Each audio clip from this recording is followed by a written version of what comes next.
Hoy vamos a hablar de la obra del Espíritu Santo.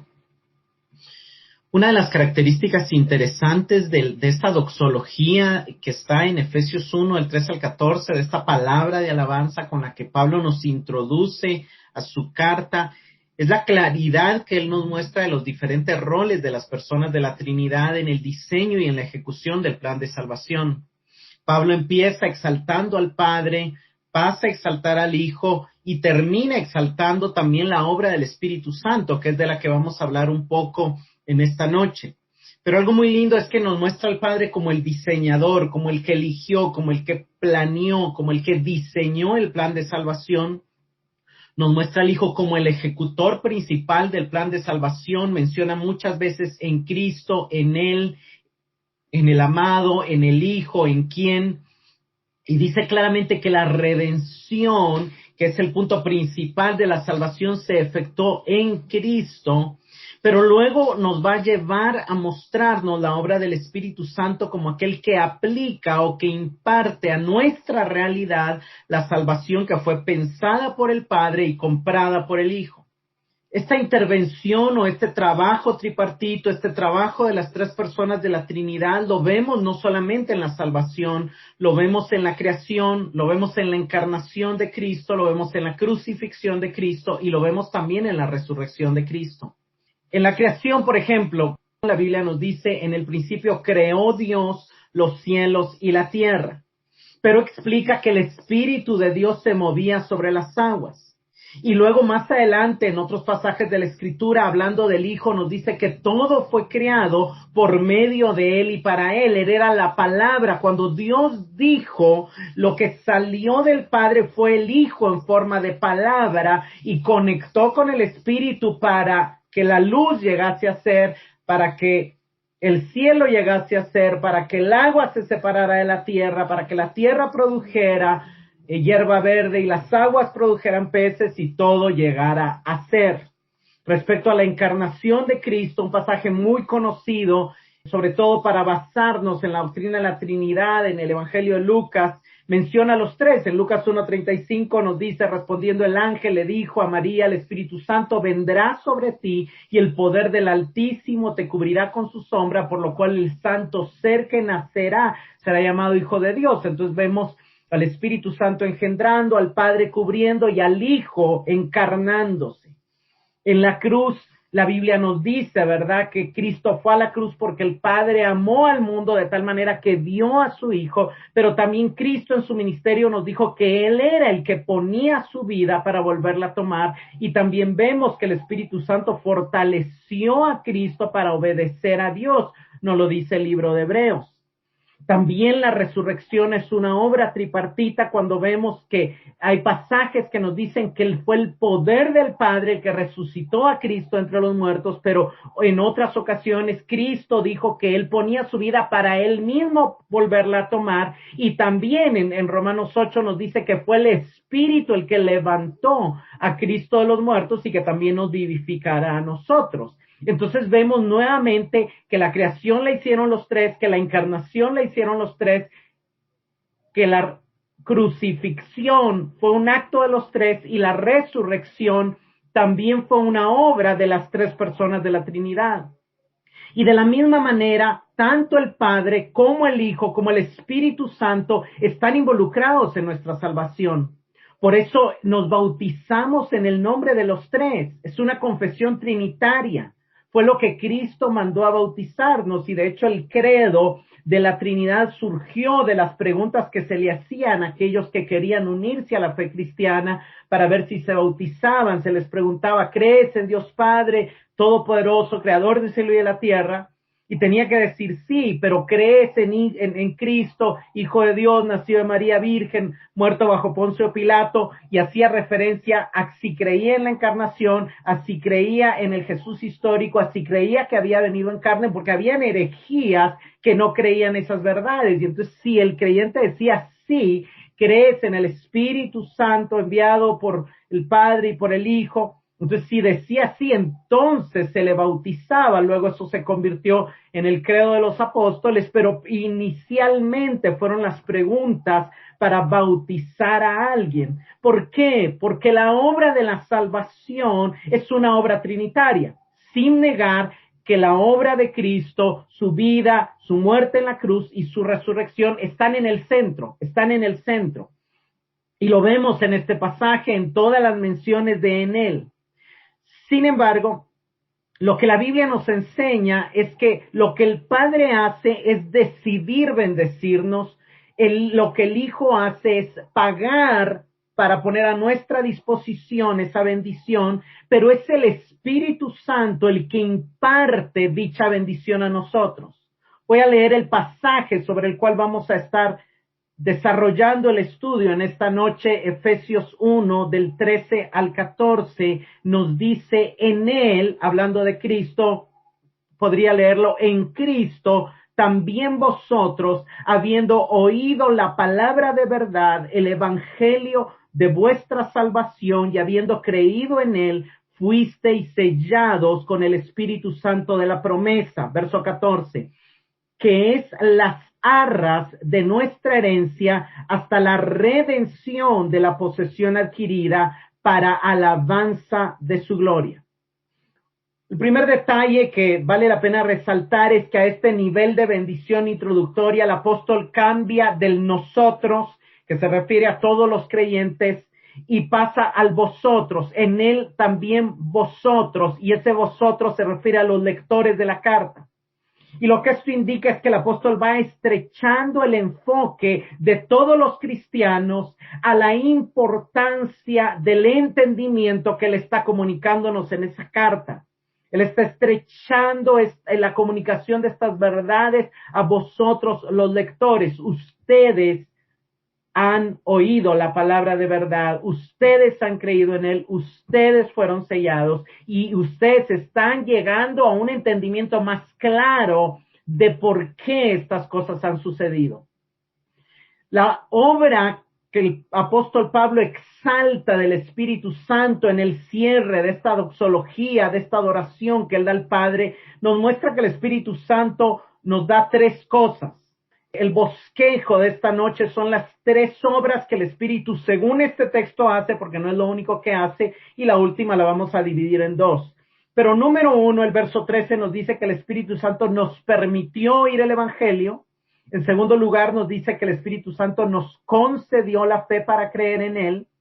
En tercer lugar, vemos que nos sella con su presencia y habita en nosotros, y ese sello nos habilita para dos cosas quiero mencionar yo en esta noche: darnos acceso a la redención espiritual en esta era, y número 2, garantizar nuestra resurrección.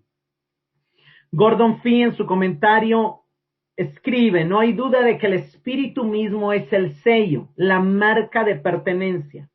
Este es el Espíritu prometido, tal como se le prometió a Israel. Y entonces él muestra que este es el cumplimiento de Ezequiel 36:27, donde dice: pondré mi espíritu dentro de vosotros. Ezequiel 37:14 nuevamente dice: pondré mi espíritu en vosotros. Y Joel 2, del 28 al 30, derramaré de mi espíritu sobre toda carne.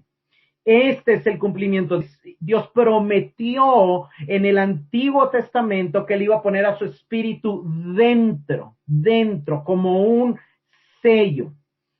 La buena nueva para los gentiles es que el espíritu queda disponible en Cristo para todo el que quiera creer. Vamos a ver en detalle la obra del Espíritu Santo. De manera muy general, nos regenera, nos concede fe y nos sella, y a través de ese sello nos da acceso a los beneficios de la salvación en esta era y garantiza nuestra resurrección. Vayamos a la primera parte. Vuelvo a leer el verso 13. En él también vosotros, habiendo oído la palabra de verdad, el evangelio de vuestra salvación. Lo primero que el Espíritu Santo hace es permitirnos oír. Ahora, cualquier persona puede oír, todo ser humano tiene oídos, excepto los sordomudos, ¿verdad? Pero se necesita el Espíritu Santo para oír. Y la respuesta es que más adelante Pablo nos va a explicar que estábamos muertos y un muerto no puede ver ni puede oír. Y Jesús habla de esto y él explica que necesitamos oír la voz de Dios. Juan 5:25. De cierto os digo, viene la hora, y ahora es, cuando los muertos oirán la voz del Hijo de Dios, y los que la oyeren vivirán.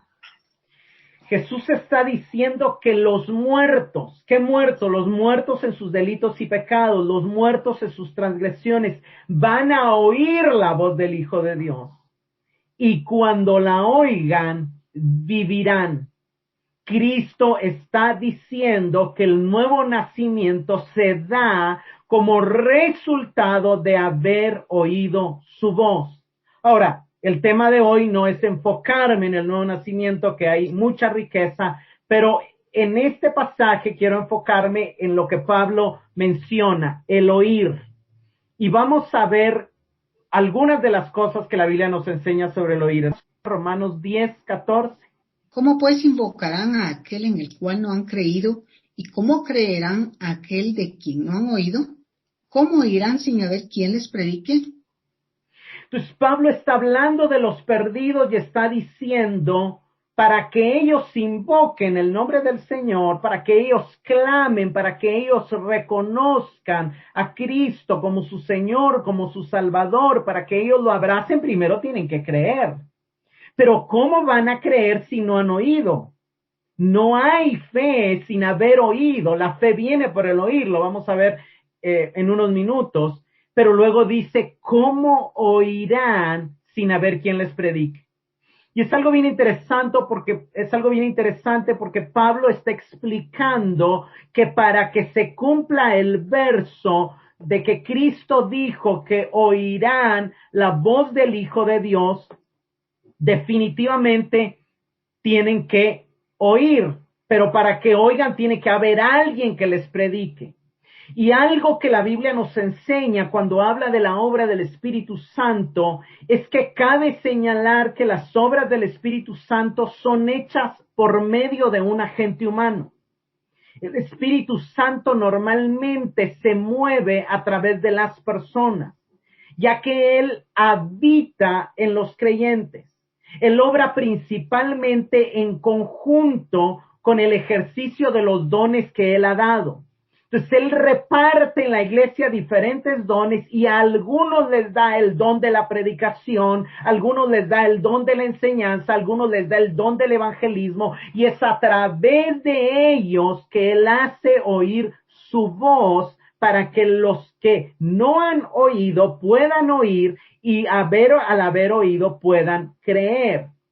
El Espíritu Santo no da dones a los creyentes para luego no usarlos. Su medio principal de obrar es a través de personas a quienes Él ha dotado con dones espirituales. Ahora, la pregunta es, ¿quién es el que envía? Porque aquí dice, luego no lo leímos, pero en el verso 15 Él va a decir, ¿cómo predicarán si no fueren enviados? Y la respuesta es, el que envía es el Espíritu Santo.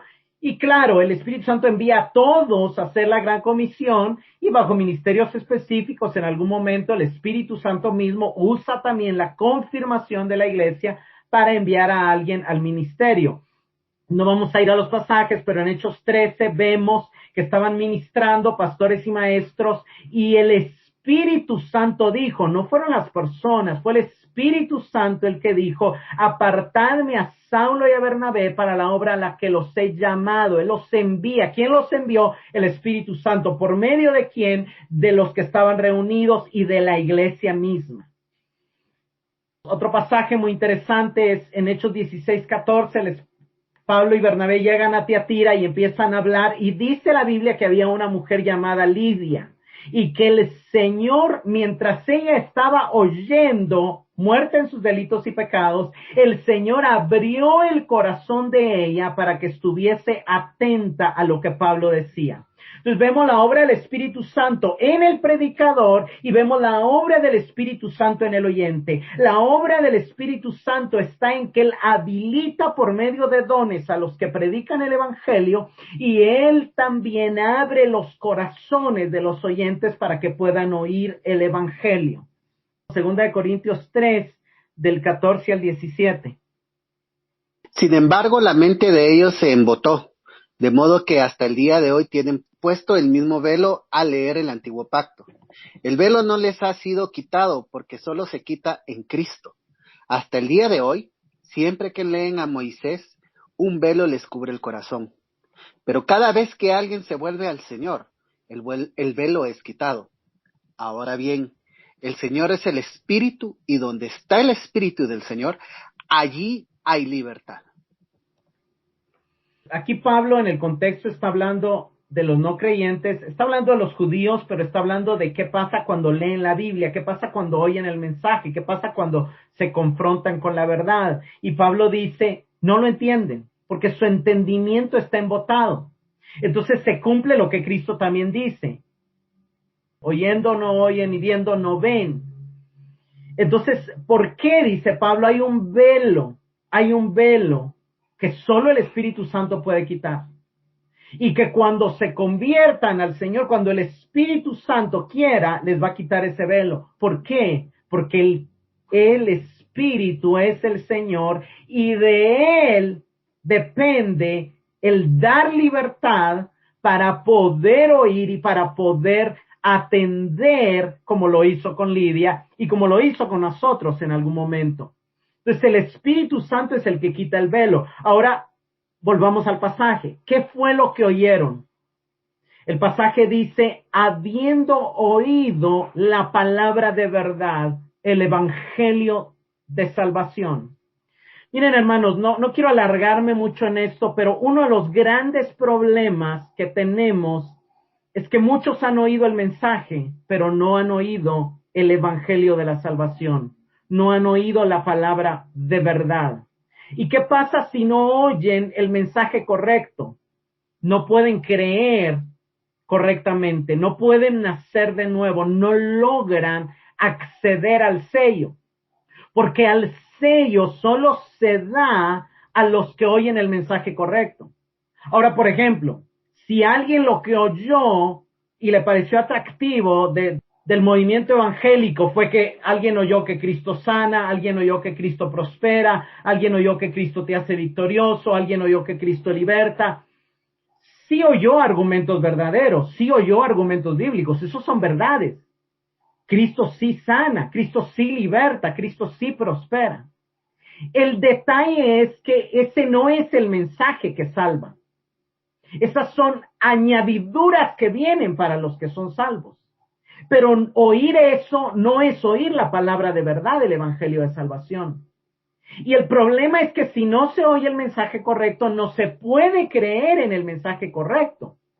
Y entonces no hay un acceso a la redención. El mensaje correcto, la palabra de verdad, el evangelio de la salvación, lo explica Pablo en Romanos.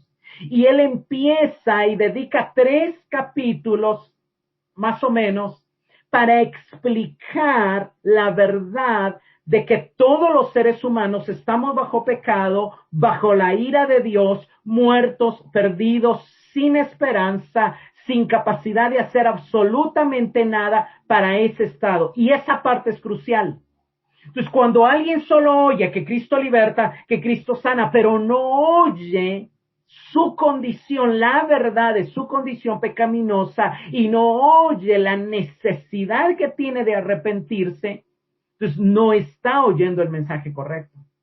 El mensaje correcto empieza con la mala noticia de la cual nace la buena noticia, y la buena noticia que Pablo explica en Romanos y que está explicada en muchos más pasajes de la Escritura es que Cristo murió por nuestros pecados cuando éramos nosotros pecadores y que a través de la fe podemos ser justificados. el mensaje correcto es que solo abandonando el camino del pecado, lo cual se llama arrepentimiento, y poniendo nuestra fe en Jesús, lo cual significa seguirle, lo cual significa confiar en Él, lo cual significa que mi búsqueda de vida ahora es Él. Entonces Él nos concede su justicia, Él nos concede vida eterna y Él nos une a Él. Las añadiduras a este mensaje son eso, añadiduras, pero no la esencia misma de la salvación. La esencia misma de la salvación es una vida espiritual y eterna. No es solución a la vida temporal y todo. Eso se va a dar. Eso va a impactar, obviamente, pero no es el centro, no es la palabra de verdad del Evangelio de la salvación. Entonces, eso es lo primero que el Espíritu Santo hace, abrir nuestro corazón para oír esa palabra de verdad, ese Evangelio de la salvación. Lo siguiente que dice, y paso al punto 2, es que nos concede fe para creer en Él, nos lleva del estado de oyentes al estado de creyentes. Dice el verso 13, habiendo oído la palabra de verdad, el evangelio de vuestra salvación y habiendo creído en Él. El creer en Él es habiendo puesto vuestra fe en Él, porque la justicia viene por medio de la fe. Fuimos justificados por la fe. Ahora, esta fe nos explica la Escritura que es un don de Dios. Y esta fe no llega a todos los que oyen el mensaje. Jesús habló una parábola que todos conocemos, muy famosa, el sembrador, donde del 100% que oyó el mensaje, solo el 25% llegó a tener fe. Solo el 25% llegó a dar fruto. O sea, el elemento necesario para la salvación no es oír, es creer, es que la fe también nos sea concedida. Entonces el Espíritu Santo es el que primero abre nuestro corazón para oír, pero también nos concede la fe. Efesios 2, 8 y 9. Por gracia sois salvos, por medio de la fe, y esto no es vosotros, pues es don de Dios, no por obras para que nadie se glorie. Dice la Biblia que somos salvos por gracia, por medio de la fe. Pero luego dice, y esto no de vosotros. La fe no surgió de ustedes, no nació en ustedes. Fue un regalo, fue un don, fue un obsequio de Dios. Entonces, si creímos en el mensaje, si creímos en el Evangelio, si creímos en la palabra de verdad, fue porque el Espíritu Santo nos regaló el don de la fe. Y eso es algo maravilloso. La fe no nació de nosotros, fue dada, fue regalada, es un don de Dios. Ahora veamos quién otorga esa fe. Ya lo dije, pero veámoslo con la Escritura, confirmémoslo con la Escritura. 1 Corintios 12:3. 12:3 dice, por lo tanto, quiero que sepan que nadie que habla por el Espíritu de Dios maldice a Jesús, y nadie puede decir que Jesús es el Señor excepto por el Espíritu Santo. Amén. Nadie puede confesar a Jesús como su Señor, nadie puede certificar su fe que surgió en el corazón a través de la confesión con su boca si el Espíritu Santo no es el que produce la fe en su corazón. Entonces, eso es maravilloso. Romanos 10, 16 y 17. Hicieron al Evangelio, pues Isaías dice, Señor, ¿quién ha creído a nuestro anuncio? Así que la fe es el oír y el oír por la palabra de Dios. ¿Quién ha creído en nuestro anuncio? Porque no todos creen. Entonces viene Pablo, en el mismo contexto de lo que leímos, de quiénes oirán si nadie les predica, viene Pablo y dice, la fe viene del oír. Y el oír por la palabra de Dios. ¿Qué quiere decir Pablo que el oír por la palabra de Dios? Lo que está diciendo Pablo es que la fe no surge dentro de nosotros, como ya lo explicamos, sino que viene de fuera y viene a través del oír. Ahora, ¿el oír qué? La palabra de Dios. ¿A través de quién? De los predicadores que fueron enviados por el Espíritu Santo. A través de las personas que Él habilitó con dones para trasladar el mensaje del Evangelio. Es una obra maravillosa, hermanos, porque el Espíritu Santo está trabajando en el emisor del mensaje y está trabajando en el receptor del mensaje. Y entonces, cuando a través de la predicación llega la voz de Cristo, hay algo interno, el Espíritu Santo abre el corazón del oyente y el oyente logra oír a Cristo detrás de las palabras del predicador. Que claro que puede ser un predicador en un púlpito, pero también puede ser alguien que a la par del bus se sentó a alguien y le decidió compartir el Evangelio. O en el trabajo, o en cualquier situación, porque aquí no estamos hablando de grandes predicadores solamente, estamos hablando de que todos los creyentes tienen los dones y la comisión y el Espíritu Santo habitando en ellos para poder compartir el Evangelio. Pero es bien interesante entender que si nosotros hablamos, pero el Espíritu Santo no abre el corazón del oyente, no pasa nada. Por eso es tan importante orar antes por aquellos a quienes tenemos planificado evangelizar. Claro, si el Espíritu te mueve a hablarle el Evangelio a alguien que no conoces, como digo, en el bus o en algún otro medio, hazlo. Quizá el Espíritu Santo ya estuvo trabajando ese corazón. Pero si estamos pensando específicamente en alguien que no ha creído el mensaje, tenemos que saber que si el Espíritu Santo no abre su corazón y no le permite oír la voz de Cristo detrás de nuestras palabras, no va a surgir la fe, porque la fe viene del oír a Cristo a través, y el oír a Cristo viene del oír la palabra de Dios de la boca del predicador. Eso es lo que Romanos 10 del 14 al 17 nos está diciendo, porque hay que ver el contexto. Aquí no está hablando del oír la palabra de Dios de una forma mística y mágica, no. ¿Cómo oirán si nadie les predica? Está en el mismo pasaje, 2 o 3 versículos atrás. Ahora, este pasaje está conectado con otra explicación que Pablo da con 2 de Corintios 4, del 3 al 4. Si la buena noticia que predicamos está escondida detrás de un velo, solo está oculta de la gente que se pierde. Satanás, quien es el Dios de este mundo, ha cegado la mente de los que no creen. Son incapaces de ver la gloriosa luz de la buena noticia. No entienden este mensaje acerca de la gloria de Cristo, quien es la imagen exacta de Dios. Pablo lo deja muy claro.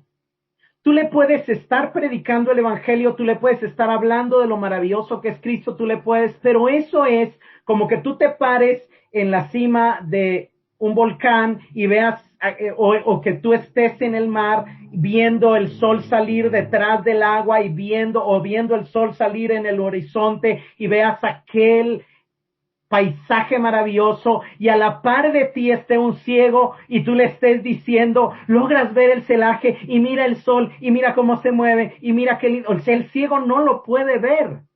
El ciego no lo puede ver porque tiene su mente cegada, su entendimiento cegado. Entonces no logran ver las hermosas maravillas que tienen al frente de ellos. No las pueden disfrutar porque no las pueden ver. Y Pablo aquí está comparando la fe con la visión. La fe sirve para ver, pero el ciego no puede generar en sí una visión. Y es algo bien lindo porque también el nuevo nacimiento nos explica esa verdad. El oír la palabra del Evangelio, es que la semilla sea sembrada, es como que el óvulo es fecundado. Pero no todos los óvulos fecundados llegan a nacer. Algunos son abortados. Y Cristo dijo que la semilla junto al camino, en los espinos y en las piedras, eran vidas abortadas, que no habían llegado a nacer. Nunca habían llegado, oyeron, porque en el vientre ya se oye, pero no nacen, y solo hasta que nace puede ver. Entonces el nuevo nacimiento es la obra del Espíritu Santo que abre los ojos para que se pueda ver la belleza de Cristo. Léeme el verso 6, por favor. El verso 6 dice lo siguiente: pues Dios, quien dijo que haya luz en la oscuridad, hizo que esta luz brille en nuestro corazón para que podamos conocerla gloria de Dios que se ve en el rostro de Jesucristo. Pues Dios, así como un día dijo, sea la luz, así dijo, sea la luz en nuestros corazones, así dijo que nazca de nuevo. Y entonces al nacer de nuevo, nuestros ojos se abrieron y pudimos ver la gloria de Dios en el rostro de Cristo.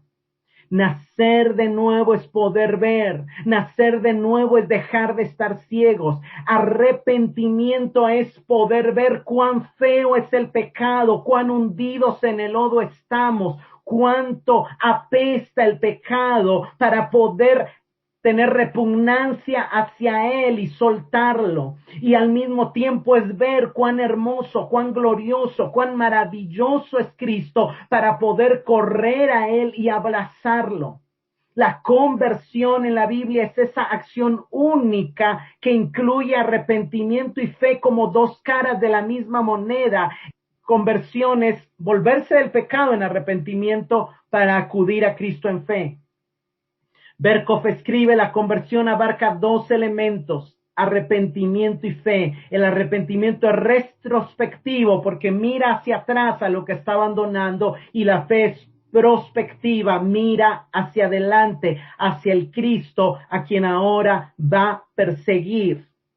MacArthur y Maigo en su teología sistemática explican, es inconcebible que alguien que por fin percibe el pecado y a Cristo tal como son en realidad, debería perseguir a Cristo sin abandonar el pecado o abandonar el pecado sin abrazar a Cristo. No se puede. Tú no puedes estar poniendo la mirada fija en dos puntos al mismo tiempo. Tú no puedes estar abrazando total y completamente a dos personas. Necesitas soltar a una para abrazar bien a la otra. Puedes medio abrazar a dos, pero no total y completamente. Y la visión es un ejemplo claro.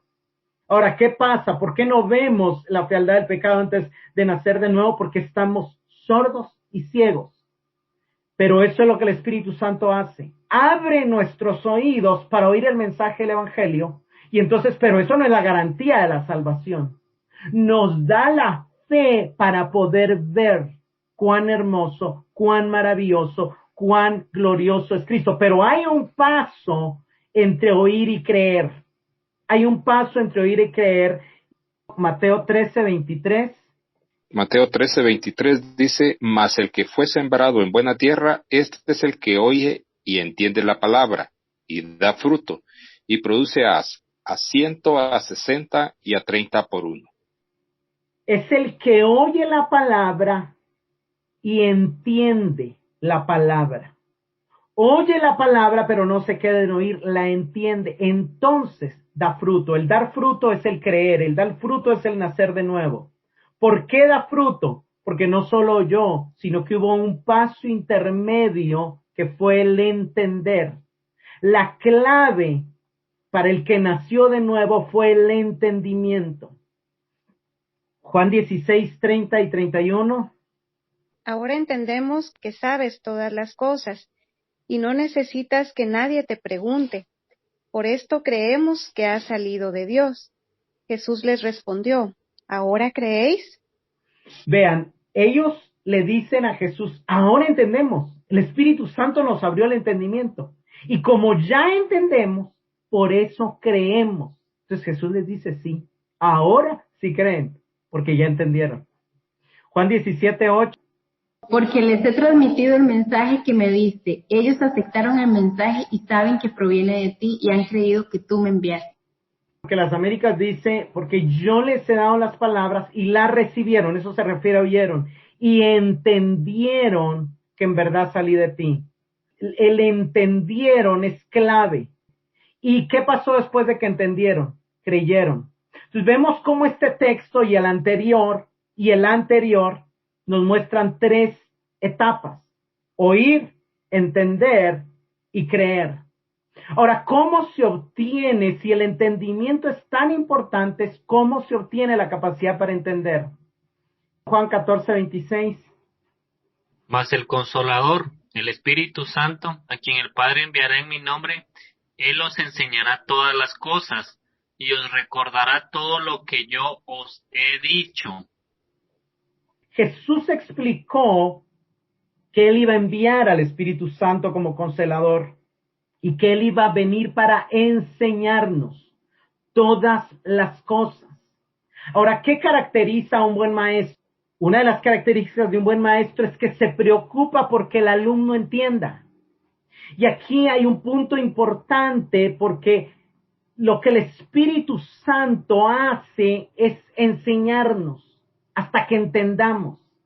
Ahora, esto por supuesto que aplica a la salvación, pero sinceramente no lo podemos dejar solamente en la salvación, porque aunque nosotros ya somos creyentes, necesitamos seguir creciendo en la fe, necesitamos seguir creciendo en nuestras convicciones, necesitamos seguir entendiendo la verdad. Los discípulos ya habían creído. El Evangelio de Juan en el capítulo 2 nos cuenta el milagro en las bodas de Caná y dice, este principio de señales hizo Jesús para que sus discípulos creyeran en él. Sin embargo, en el capítulo 16, como lo vimos en la Santa Cena, en la Cena del Señor, ellos habían entendido un poco, pero no habían entendido claro. No tenían un claro entendimiento del reino espiritual, de la cruz, del nuevo nacimiento, y Jesús les empieza a explicar desde Juan 14, voy a enviar el Espíritu, voy a preparar morada, vendremos a ustedes, vamos a morar en ustedes, y entonces al fin ellos entendieron que se trataba de algo espiritual y no de que Él instalara su reino en Israel, porque eso era lo que ellos pensaban. Entonces cuando le dicen, ahora entendemos, y por eso creemos. Y Jesús luego dice, ellos oyeron, entendieron y creyeron que tú me enviaste. Ahora ellos ya entendieron. O sea, la fe que tenían al principio no fue la misma fe que tuvieron la noche antes de la cena y ni fue la misma fe que tuvieron después de Pentecostés. Entonces, esto es importante porque nosotros necesitamos crecer en la fe y eso significa crecer en nuestra manera de pensar más bíblicamente. Ya creemos que somos salvos. ¿Realmente lo creemos? Yo espero que sí, pero yo me he topado con creyentes que todavía creen que si se mueren van a ir al infierno. Ya entendimos que fuimos redimidos y liberados, pero está profunda la convicción en nosotros, en la cual nos vemos a nosotros mismos libres de la esclavitud del pecado. Nos vemos como convicción amados, nos vemos como convicción aceptos. Y si todavía no, necesitamos seguir entendiendo el Evangelio para crecer en seguir creyendo.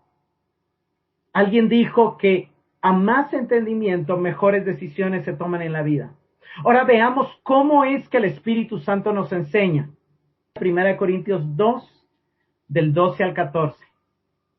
Y nosotros no hemos recibido el Espíritu del mundo, sino el Espíritu que proviene de Dios, para que sepamos lo que Dios nos ha concedido, lo cual también hablamos, no con palabras enseñadas por sabiduría humana, sino con las que enseña el Espíritu, acomodando lo espiritual a lo espiritual.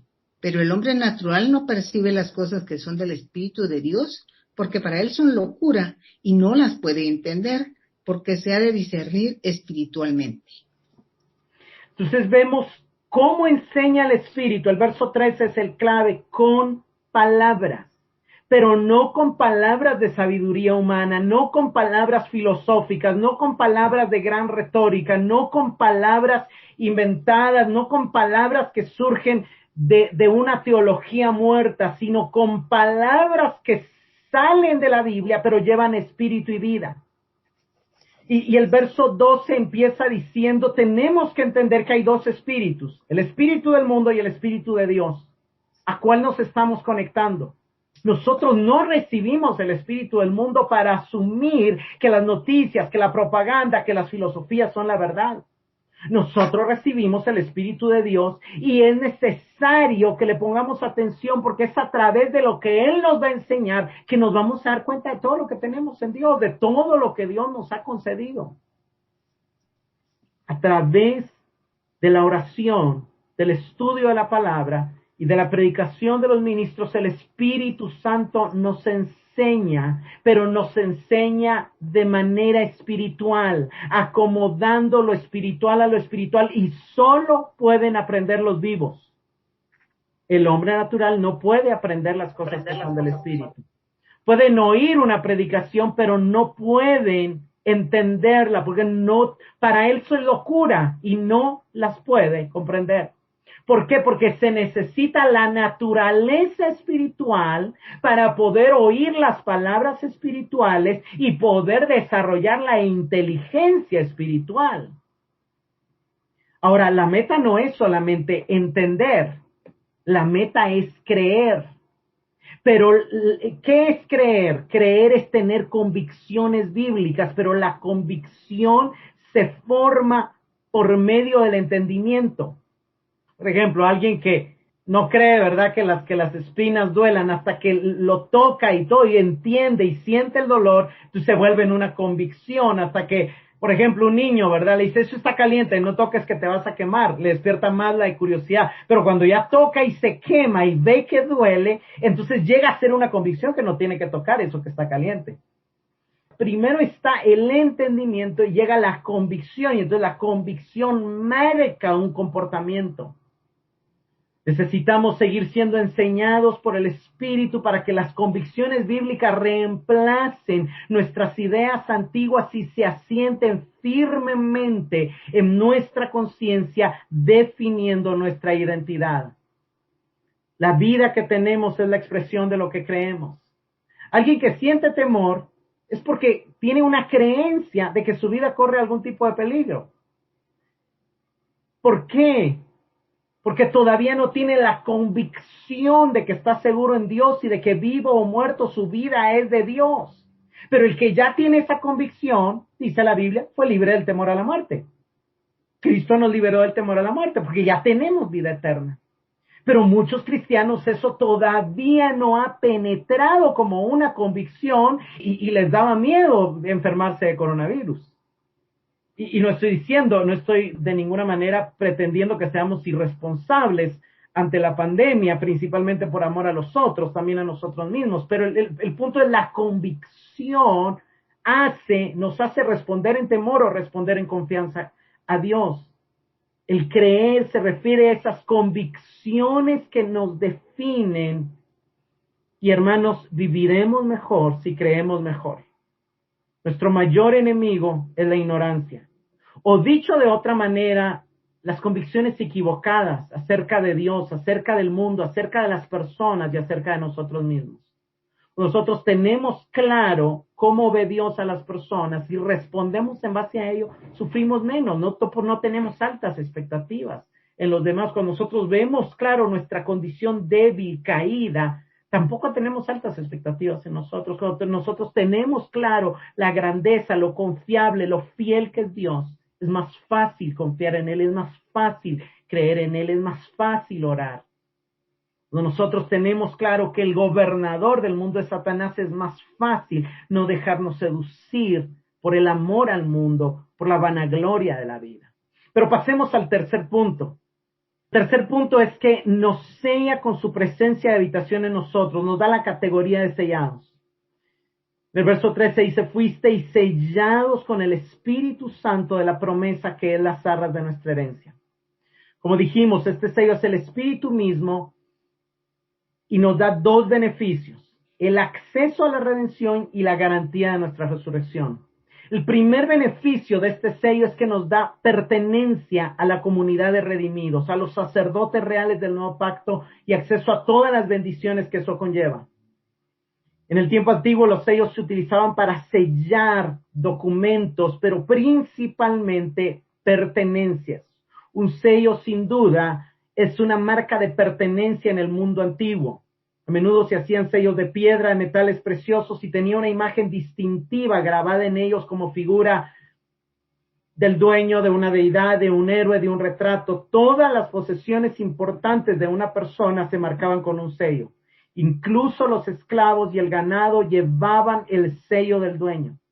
En el Antiguo Testamento los sumos sacerdotes llevaban una placa que era como un sello que tenía grabado la frase santidad a Jehová. ¿Qué hace el Espíritu Santo? Nos sella y nos dice, eres propiedad de Dios. Fuiste comprado por precio, eres propiedad de Dios. Ahora, Romanos 8 nos da una exposición más completa de la obra del Espíritu Santo, que por causa del tiempo no vamos a ir ahí de manera profunda, pero yo les voy a resumir.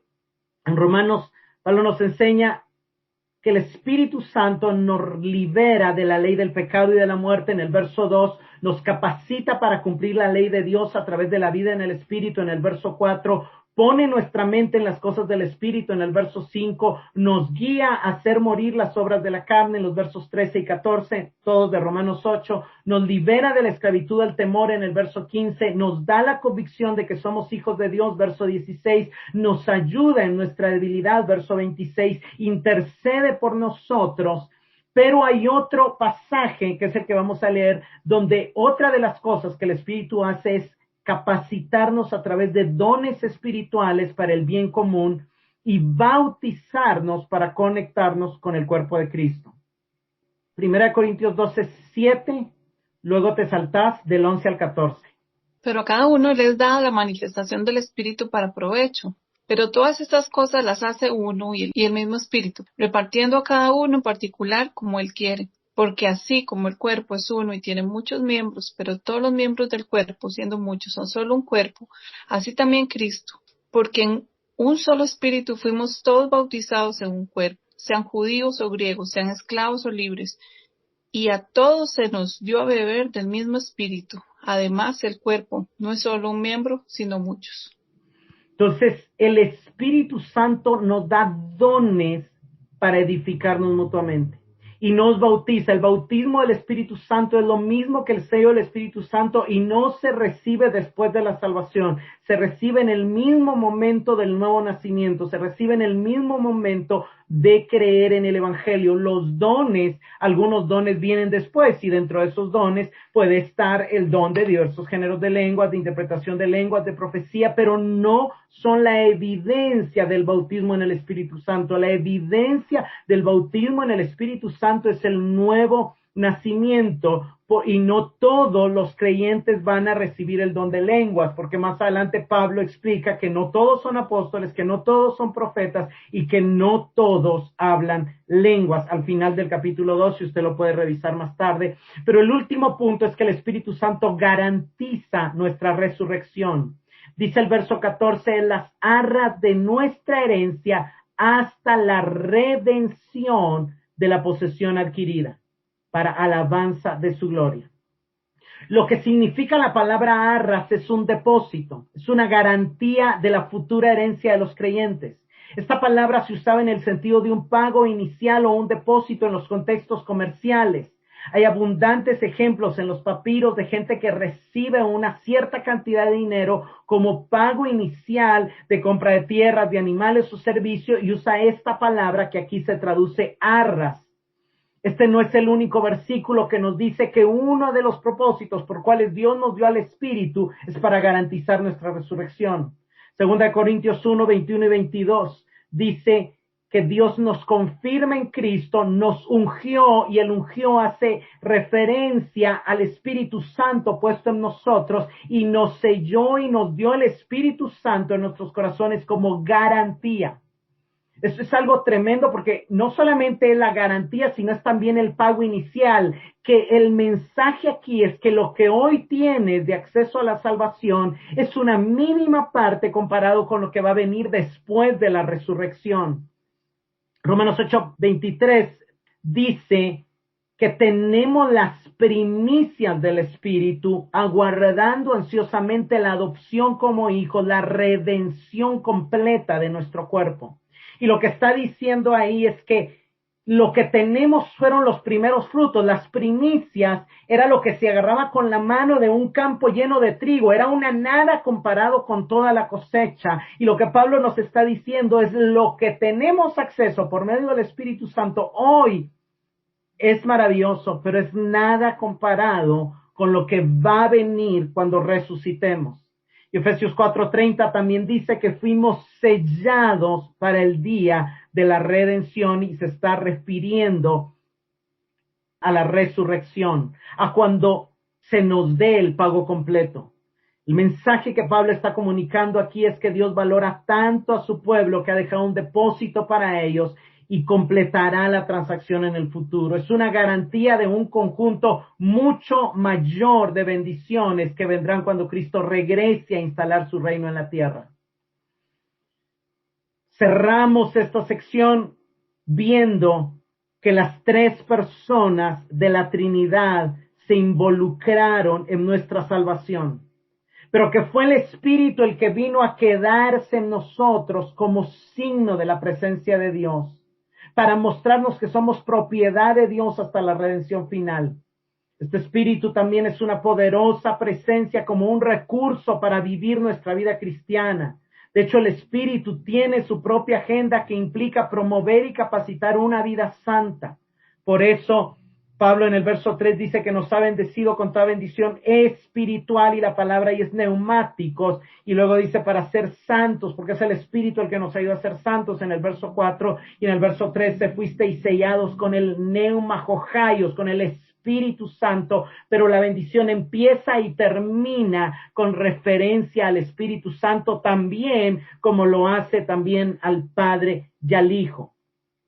Los creyentes de Éfeso estaban dados a la magia, a los espíritus, a la comunicación con los espíritus, y necesitaban saber que el Espíritu Santo los había regenerado cuando les dio vida, que vino a quedarse con ellos, que no era un espíritu que les tramitaba bendiciones, no, que era él mismo la fuente de su bendición dentro de ellos, que los había bautizado en Cristo y los había conectado con Cristo, y que a través del Espíritu tenían acceso a todas las bendiciones espirituales. ¿Cómo se aplica esto a nuestras vidas? Número 1, saber que oímos y creímos nos da la certeza de que nacimos de nuevo. Nos da la certeza de ser una nueva creación, de tener vida espiritual y de poder entender las cosas espirituales. Segundo, saber que creímos nos invita a seguir creciendo en el entendimiento y en la fe de esa vida que ya tenemos. Pablo le dice a los tesalonicenses, en 2 Tesalonicenses 1:3, que le da gracias a Dios porque la fe de ellos va creciendo. Y también en Colosenses nos invita a crecer en el conocimiento de Dios. Y número 3, saber que hemos sido sellados nos recuerda que el Espíritu Santo siempre está guiándonos y ayudándonos en nuestra debilidad. Nos garantiza que Él está con nosotros, que Él nos confirma, que Él nos guía a la santidad, que Él nos ayuda en nuestra debilidad, que Él intercede por nosotros y que resucitaremos. Y esa certeza de saber que resucitaremos se debe traducir en la paz y en la seguridad que necesitamos para poder vivir para la gloria de Dios y no para los afanes de este mundo. Hermanos, la verdad nos hace libres. Cristo dijo, conoceréis la verdad y la verdad os libertará. Y necesitamos seguir creciendo en el conocimiento de la verdad, enseñada por el Espíritu de la verdad, porque ese es el único camino para crecer en libertad, para vivir una vida de mayor paz y de mayor gozo. Termino como siempre con algunas preguntas de reflexión. ¿Qué efecto produce en ti el comprender que las tres personas de la Trinidad se involucraron activamente para salvarte? ¿Sabías que fue el Espíritu Santo quien primero se acercó a ti para convencerte de pecado, de justicia y de juicio, para darte nueva vida al entrar en ti y otorgarte la fe y así darte acceso a la salvación? ¿Logras identificar en tu vida cómo el Espíritu Santo te ha ayudado a comprender cosas que antes no podías comprender? ¿Has disfrutado de su trabajo, de su labor como tu maestro, aunque use diferentes instrumentos que él haya querido usar para enseñarte, ya sea la Biblia, sea las pruebas, sea los ministros, sea la oración, sean las experiencias? ¿Qué emoción te provoca el saber que el Espíritu Santo habitando en ti es la garantía de que aunque mueras, Dios te concederá un cuerpo glorioso y un día serás libre del pecado, del dolor y de la amargura? ¿Logras confirmar una vez más cuán segura y garantizada está tu salvación? ¿Dependerás más del Espíritu Santo de ahora en adelante para crecer en tu fe y en el conocimiento de la verdad que es Jesucristo y de lo que Él ha revelado de sí mismo en las Escrituras, para que puedas a la vez crecer en el disfrute de la gracia de la que eres participante y de la libertad a la que has sido llamado a vivir. Señor, te damos gracias por tu palabra. Honramos, adoramos y bendecimos tu obra, la obra del Padre, la obra del Hijo y la obra del Espíritu Santo. Gracias por haber abierto nuestros oídos para oírte. Y gracias por haber abierto nuestros ojos para ver la gloria de Cristo a través del nuevo nacimiento y a través de la regeneración que operó el Espíritu en nosotros. Oramos, Padre, para que a través de tu Espíritu podamos seguir siendo enseñados en la verdad, seguir creciendo en el entendimiento y seguir formando convicciones verdaderas, bíblicas, que vienen de ti, para que puedan dirigir nuestro comportamiento para agradarte y para vivir para tu gloria. Gracias por la seguridad que tenemos de saber que somos hijos de Dios, que podemos llamarte Abba Padre y que un día resucitaremos, que aunque muramos, un día resucitaremos. Porque si no hay resurrección, vana es nuestra fe. Pero la resurrección de Cristo garantiza también nuestra resurrección. En el nombre de Jesús. Amén y amén.